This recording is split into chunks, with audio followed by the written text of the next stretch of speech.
She can search the whole world over, but she'll never find a man like you. Welcome back to ClitNotes. I'm V. And I'm Maeve. Classes in sesh. Oh, I wanted to do it together. We went I too was slow. trying to do it together. No, you were like, "Class." Classes in session, bitch. Heads down, thumbs up. That was I love that game. 7-Up, right? Or something. Yes. So All for right, let's today, dive into it. we are discussing the CNN investigation that came out, I think, in March. Yep, it was published on March 26th, and it was a CNN as equals investigation exposing a global rape academy. In shocking group chats, men encourage one another to drug and assault their wives and swap tips on getting away with it. The investigators went in and undercover and joined these groups. One of them was on Telegram, which is like an encrypted messaging chat. And there was also this thing called motherless.com, which was the site where all these videos were taking place. And basically, there was a lot of sleep content uploaded by users where men would basically drug their wives and film them while they were asleep, while they were assaulting them, or take pictures or Well, whatever. Motherless is just a porn site. Yeah, but this happened to be, for some reason, a lot of this took place on that site because it was they like don't care. They don't care on that site. They were protected by safe harbor laws in the US. Oh, it said this website had around 62 million visits in February alone. Again, obviously the site is not just for this, but obviously they have pretty lax rules over there. There is a huge market for somnophilia. I think that's what it's called, which is when men or anybody has sex with somebody while they're sleeping. I just want to point this out. There's a fetish that has consent and people pretend to do that. The line here is that these women are not active participants in this. So the culture of this is the actual act of people going out of their way to drug mostly wives and rape them in their sleep. But they're putting under the guise of this right, having sex with their wives while they're sleeping. They give the defined term at the bottom of the article. If they call it drug facilitated sexual assault, DFSA, using things like Rohypnol, GHB, and chloral hydrate. Well, think about it. This has been a thing forever. Look at Bill Cosby. It's just these are their wives, which is a different consideration. And when people were doing it in the 80s and 90s, they didn't have a network of people telling them how and what to do. And what this investigation went into is into those chat rooms, into those places where people are actually giving advice and tips on how to safely drug and abuse their wives. And then on top of that, they're making videos of it and they're selling that. Right. And it's gone beyond just, behind closed doors. And I remember I guess it was in 2024. Do you remember the Dominique Pellicot case? Mm-hmm. Of course. That was when this first started really coming into the mainstream, but this was before this investigation even took place. But she was drugged by her husband and raped by 70 men over 200 times, and she was unconscious. So, I mean, when that came out, I was horrified. It's still horrifying that strangers would drug and rape random women, but your husband, in an otherwise, obviously we don't know, but in an otherwise or seemingly healthy, normal relationship, that was what was the scariest thing for me. There was a really good quote in here. Let me find it. That one of these survivors said, this woman, Zoe Watts, found out that her husband of 16 years was crushing her son's sleeping medicine into her tea and raping her while she was passed out. And she said, we worry about who's coming behind us, walking down the street, or who's even friending us on Facebook. You know, we worry about going to our car late at night in a car park, but we don't worry about who you lie next to. I didn't realize I had to. I'll be real. In the first 5 years of my relationship, I thought Mike was going to do something to me crazy in my sleep. Really? Actually, I'm not kidding you. And let me back up because obviously I trust him. I trust him completely, but I guess I'm always, maybe because I read and I have a wild imagination, but I've always been cautious about who I fall asleep next to. And granted, Mm. I trusted Mike and it was different, but like for the longest time, obviously not the 5 years. I would say the first couple of years in the back of my head, I was like, what if? You never know. I mean, now I know. When I was younger, I don't want to get too much detail with this, but I was pre-sexually assaulted. Um, a man came into where I was sleeping, and I was sleeping next to my friend. We were fine, but he came in there, and I was with a guy, and he was trying to get in my pants as I was sleeping, and then woke me up, and I was able to get out of there. And so I think that's why I've been cautious about where I sleep ever since Yeah, then, because it's like you got to be careful. Like there are people out there that will take advantage of you, and look, this is something I learned. Men are going to go after an easy target. So if you are trusting of somebody, of course, that's where it's going to happen. that's why it's so wild. I mean, especially these women who said there were no. I mean, I'm sure maybe they can find some in hindsight, but there were no warning signs. Everything was normal. Most of them didn't have any idea. They talked about the aftermath when some of the women found out and then went to the police. Hmm. And it was difficult for the police to, first of all, they didn't really take it seriously, and then it was difficult to convict the men. One of these women, she showed him a video of the man sexually assaulting her while she was unconscious. And the police officer said, well, we can't use that. That isn't clear evidence because it looks like you're pretending to be asleep. You want to be mad, but on the other hand, what if she's trying to set him up?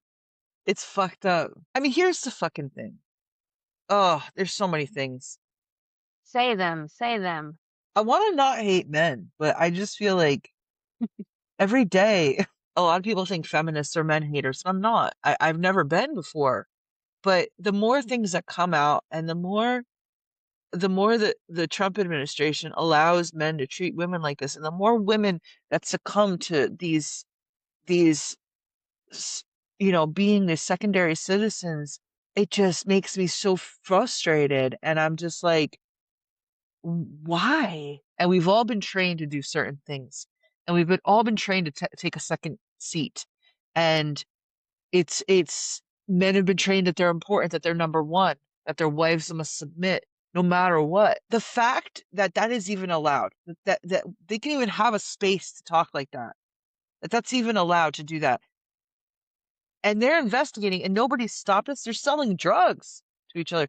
We didn't mention that part. Not only are they talking about this, they're talking about what dosage of what drugs, of what things that they can use on their wives. They did turn all this over to the police. That group was shut down, but what's going to stop them from making 8,000 Another other group.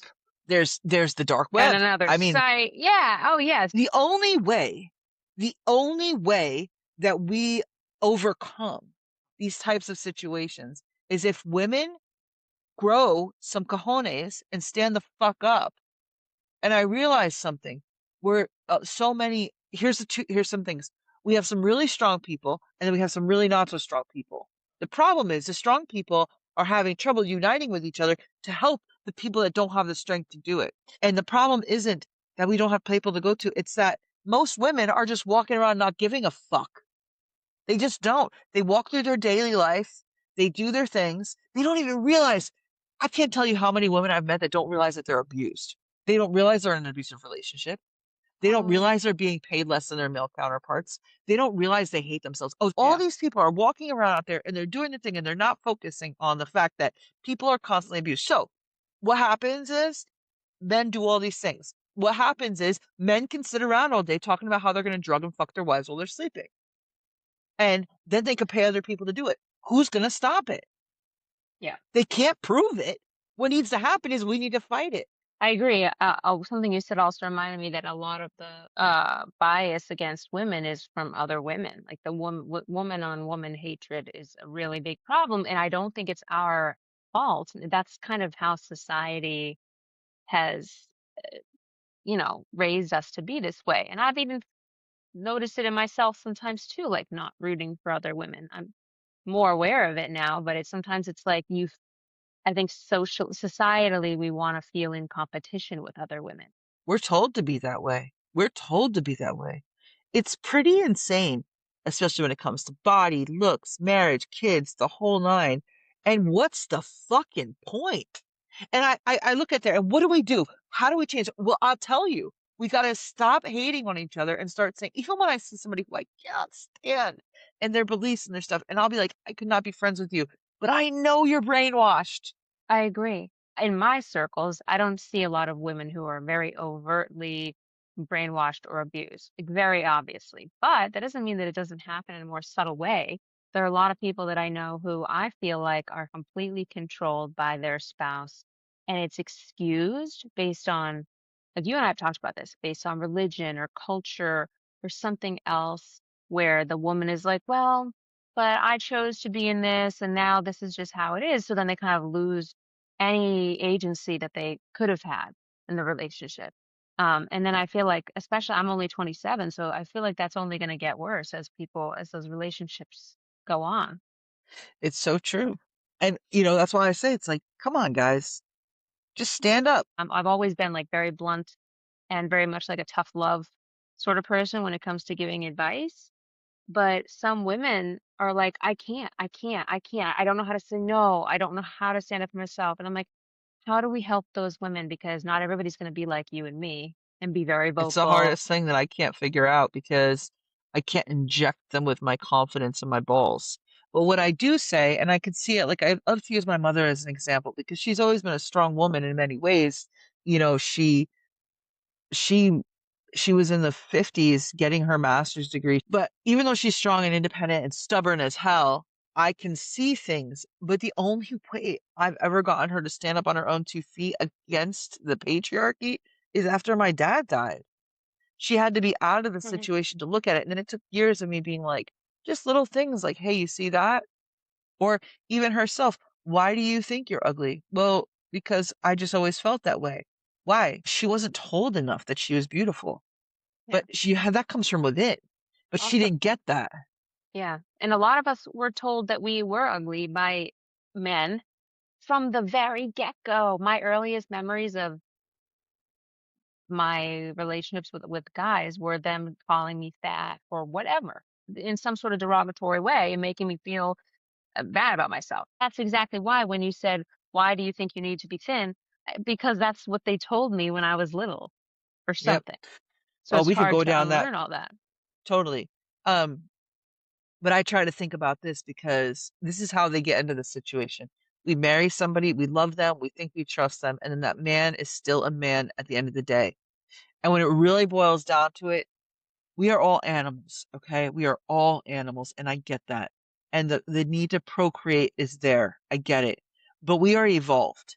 And I know men think with their penis, but everybody's not out there raping everybody. They're not. They're Yeah. not. Yeah. And I get it. There's a level of self-control that we all have. Because God knows I'd rather just lay around and swim all day and not have to worry about things, but I still have stuff to do. We still have stuff we make choices, right? Although I love to work, but you get the point.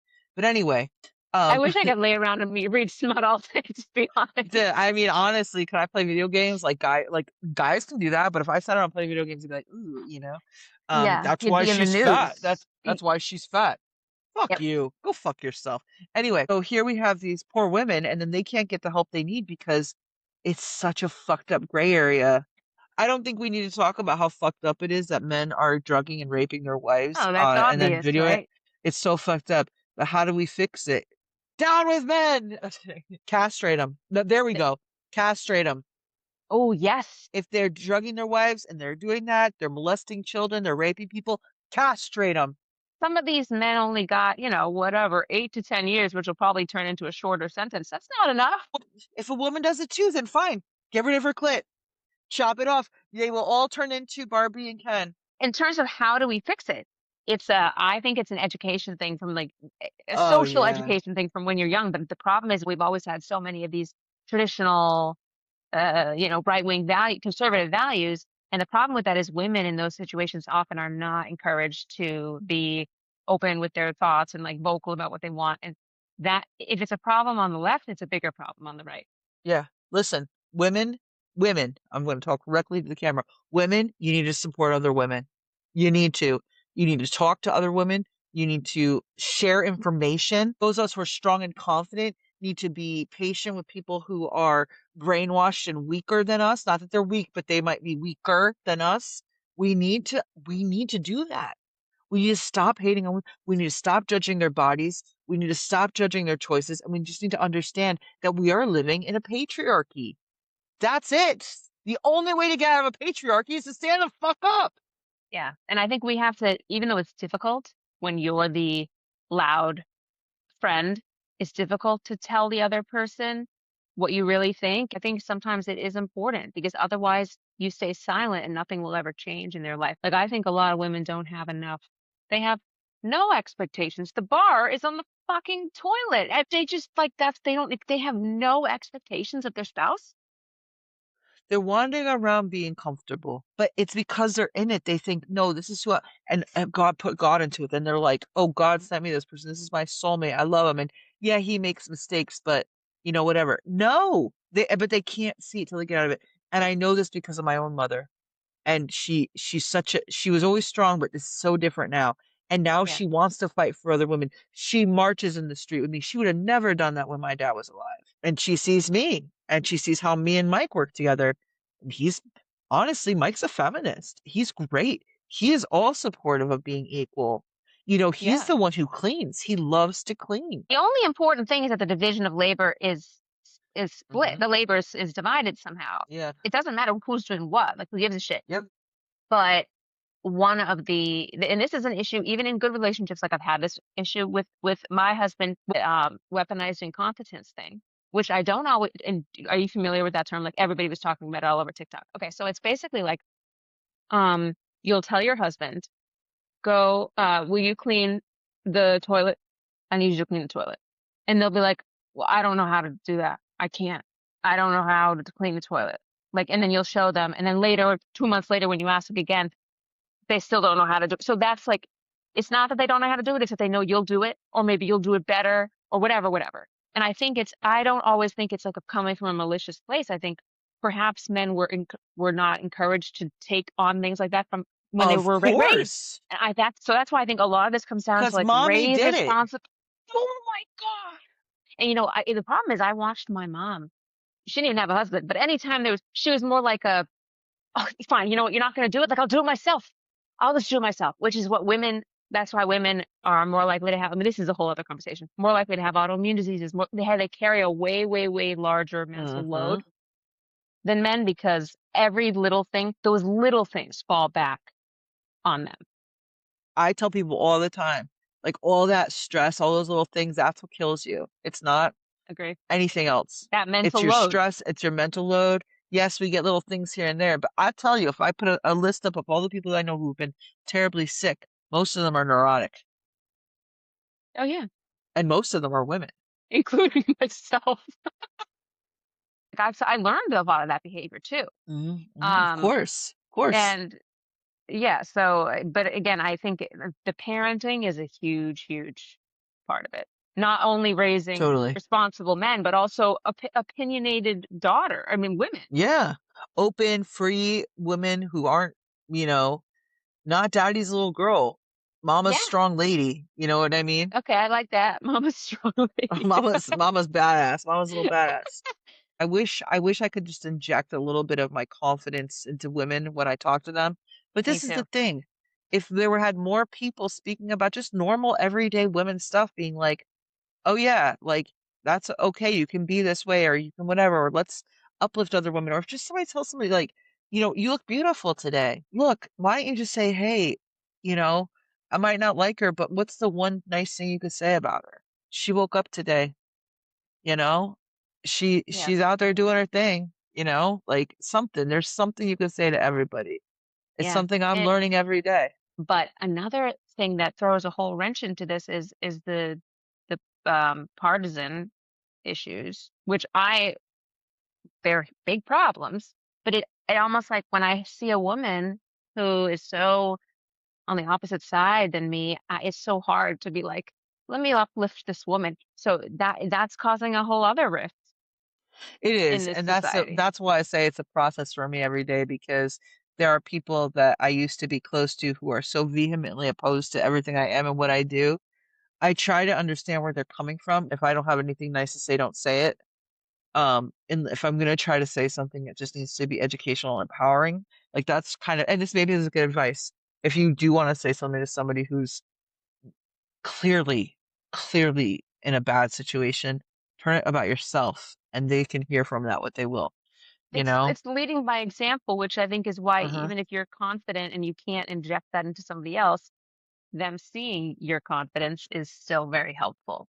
Most people love it in me, and then there's a good strong few that hate me. So, I mean, you're way more confident than me, but I think I'm pretty confident and like vocal and um men fucking hate me, have always hated me. it'll Always. switch. Wait till you're older. They will love you. And in early kind of like when I would get jobs, it's not like I was some like raging nasty bitch, but all you have to do is talk like a man, act like a man, be confident like a man, and you're a bitch. And I know this has been said over and over and over and over. This was the whole Michelle Obama thing really pissed me off because, well, everybody was like, oh, she's a bitch. She's cold. She's a cold Oh, bitch. oh, oh, oh. Because she's what? Fucking smart and not some little ditzy princess. I mean, I don't know. Like what? And it's funny, even with Eric, like at some point he had to realize it too. I was like, when you're telling me that I'm being too this, think about why you're really saying that. I'm actually just acting just like you. Yep. And think about it. And being a boss, running a company, it's the same way. And I sometimes have to catch myself from holding back because I'm like, why are you holding back? Like, why are you being so nice about things? And yes, I'm a kind boss and I do the best I can, but there are tough decisions that need to be made. And I'm just have this whole thing like I need everybody to love me. And I've learned a lot, especially after over the past couple of years, and as I've gotten more into activism, like, no, fuck it. And there's a reason why. And like people be like, "Oh, you don't have any men that work for you." Fuck no, I'm not going to make men in my. They have enough opportunity. They don't need my company. Yeah, We don't need that energy. Get out of here. And the thing is, I don't have to do that. I've created my own company, and we have our own autonomy. And yes, it's tough. And yes, I've upset people, and there are people out there that I've had to part ways with, and things that happen, and I can't help it. I have to do my best. But at the end of the day, I'm running it with integrity and trying to be as supportive as possible. And if you get mad at me for being assertive sometimes, would you feel that way if I were a dude? I always think that. Would you 100%. talk to And the me like answer is that if I no. was a dude? Absolutely not. Sometimes people will say things to me on the phone, and I'm like, if I was a man, you would have never said that to me. Not once in a million years. And once you become more attuned to it, you'll realize that shit happens every single day. And those are the moments of Every day. sexism that I think a lot of men aren't aware of because they're so subtle. Uh-huh. Um, but they're bad. It's little stuff that adds up, and it always happens, especially in the workplace. Like it's great that you have your own company and you're in charge. But when I've worked in one of my millions of like survival jobs as a executive assistant, whatever, the male bosses, it's exactly what you're saying. First of all, they would never hire a male executive assistant. They want some little lady Yep. smiling in the front. Actually, my first day on the job, my first week on the job, I was actually not like I wasn't customer facing. I was like in the back corner. And the feedback that he gave me was that I wasn't smiling enough. I knew you were gonna say it. You didn't even have to tell me. I was gonna say that. I I already considered knew that. quitting on the spot, swear to God. I was like, I don't think I can do this. I think that there's some responsibility on men here. And I want to say this. None of us give a fuck if you watch porn. Please do. Go enjoy yourself. Do your thing. Have fun. Have a blast. But be responsible and try not to go to sites like Motherless that don't look and see if it's from reputable porn. I don't have any problem with porn or sex workers or anything like that, as long as it's done responsibly and ethically. Now, on top of that, if your friends are joking about this shit, tell them to stop. It's not funny. And I think it's important that the good men out there say, you know what? I don't need to just joke around about these types of things, about casually drugging and raping people, because I hear it out there. Oh, ha, ha, ha, whatever. It's his wife. He can do what he wants. No, don't get on that train. Don't support people that are on that train. Stay the fuck out of the 100%. manosphere. I agree. You're right. 100%. A lot, I think a lot of the responsibility is on men. But I also think women, if a woman comes to you and tells you something like this, I hope you wouldn't say, well, he's your husband. Yeah. And I think this goes without saying, but if you need help and you don't have anybody to talk to, you can reach out to us. For real. Absolutely. ClitNotes hotline. We are Just email us. supporters. We will get back to you ASAP. I It's don't true. want any woman to ever feel out there like she's got nobody in the world. Ever. This also includes women who identify, or anybody who identifies as a woman or non-binary. We're here to help. Yep. Okay, so don't forget that our next episode, we're going to talk about credence. So we'll see you in 2 weeks. See Thanks ya. for listening. Thanks for watching.